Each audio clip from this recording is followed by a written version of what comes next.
oficial en todo el país y bienvenidos a la segunda media hora de lo que es Señal de Alerta. Antes que, digamos, Herbert, pases a otro tema, porque ya te vi ahí con el periódico y con otra nota, yo quisiera aprovechar un poco el espacio sobre el tema educativo que estamos aquí tratando con el doctor Luis Alberto Pacheco Mandujano. Tenemos en la mesa de conducción un libro muy interesante, La dialéctica del hecho social, valor y norma, como definición ontológica del derecho. Cuando usted habla de dialéctica, y cuando yo reviso el libro y veo la bibliografía y vemos que de pronto vincula usted al marxismo, a Friedrich Engels, entre tantos otros representantes de lo que fue el marxismo-leninismo o lo que es o sigue siendo todavía, y nos ponemos a contemplar un poco el problema de fondo de educación en las universidades, usted ha hecho mucha mención a la forma, a lo que viene sucediendo, a la falta de, digamos, de identidad de pronto, a la pluralidad. Pero no es el problema de las universidades, el problema de la educación en el país, un tema de fondo, un tema de presupuesto, un tema de economía, un tema de tipo de Estado. Bueno, después de 10 años y medio de docencia universitaria y 14 años prácticamente de ejercicio de la profesión en el campo del derecho, quiero responder de un modo analógico.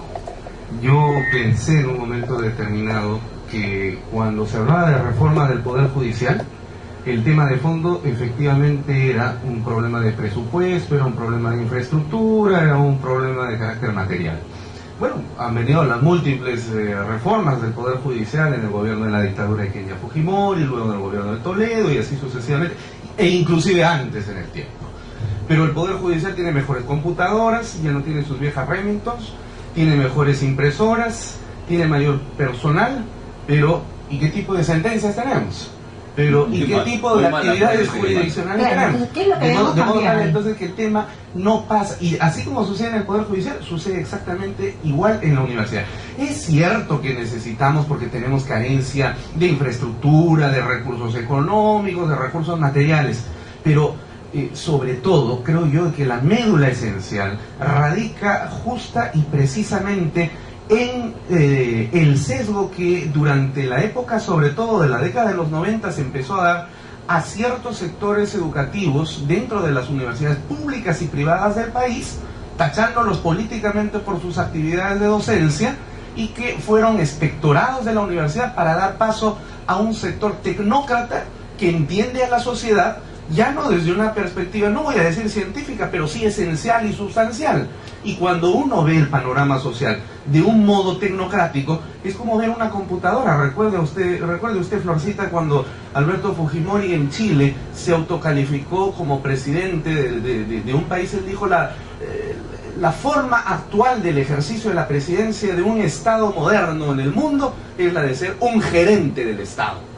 Y si nosotros entendemos pues a un presidente de la República como un gerente, estamos viendo al Estado como una especie de empresa privada, cosa que no es.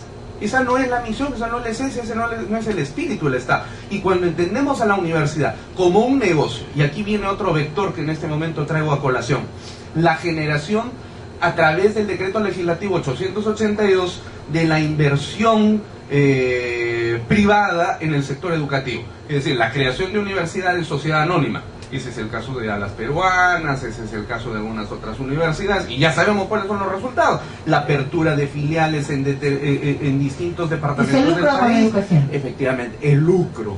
¿Cómo democratizamos la educación en el país si no democratizamos la economía? Me quedo con María Tegui para el tema. Yo también, igual de la misma manera. Bueno, me asalta una reflexión, si se me es permitido hacer ese tipo de elucubraciones tan científicas y filosóficas, de las que yo no soy muy amigo. Pero si se dice, y si Fujimori sostenía que él era un gerente, por ahí hay cierto individuo que dice que se cree Piedra, y es conocido, y cuando le toca gobernar, prefiere el bono de los mineros. Cuando le toca gobernar, dan leyes que no explican, y entonces se producen matanzas, y entonces matan policías, y entonces se llegan a treguas, pero después somos como los notarios, vamos a constatar la tragedia y la sangre corrida, y no prevemos como debe prever cualquier entidad internacional y sobre todo nacional. Pero aquí hay un asunto también interesante, antes de pasar a una nota sabrosa que voy a leer del Correo en su edición del día 2, regional de Huancayo. Eso acaba de llegarnos a la mesa de conducción, ¿no es cierto? Se trata de formarnos una promesa. ¿Por qué es exitoso una huelga cuando hay muertos? Porque Madre de Dios no hay ningún caído, y han parado, y van a conseguir lo que necesitan, o van a dialogarlo de una buena vez, pero sin muertos. Porque en Chala hay muertos. ¿Y por qué ninguno de ellos es dirigente? ¿Por qué ninguno de los que asusan el material está a la cabeza de las peleas? Yo creo que hay que pensarlo bien.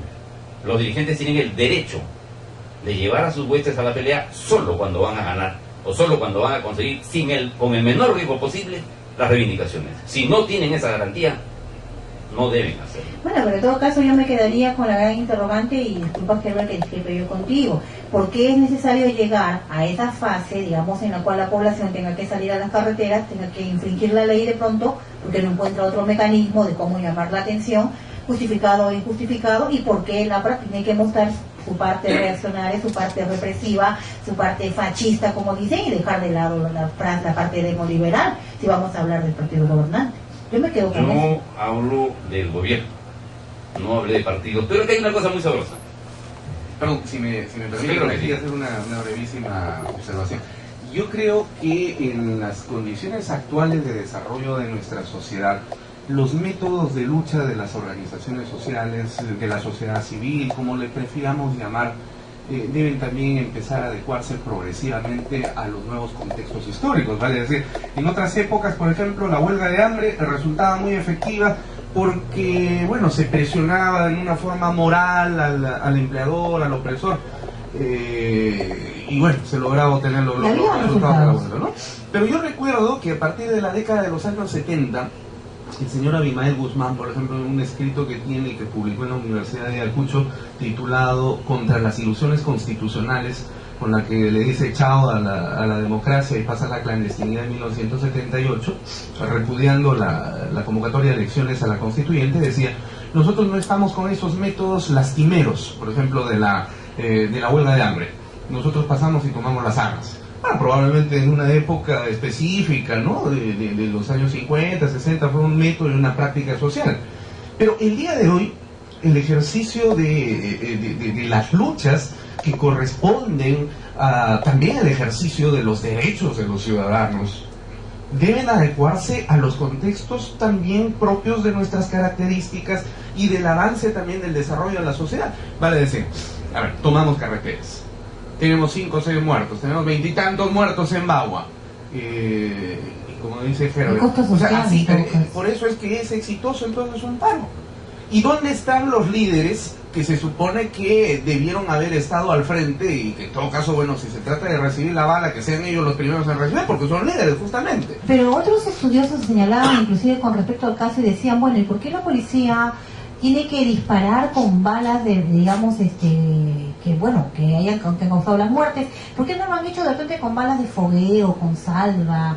No es un poco los criterios, ¿no? Efectivamente. Sí, pero parece paliativo eso, ¿no? O sea, oye, no le metas un puntapié tan grande, métele una suavecita. No, porque además estás barnizando lo que es una represión salvaje. Porque bien sea, ¿no?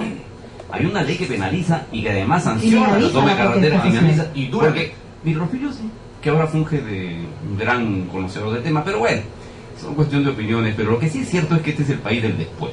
Nunca es el antes, nunca sabemos prever, siempre nos ganan las guerras, siempre perdemos territorio, siempre perdemos los negocios, teniendo las mejores posibilidades solo para una sola cosa, ganar. Increíble. Pero vamos a algo interesantísimo que salió nada menos que durante la Semana Santa en Correo Regional de Huancayo el viernes 2 de abril. En el mirador del Guaitapayana, miren ustedes el título. La primera nota dice Serrucho. El abogado Luis Pacheco, debe ser, o es un homónimo, o está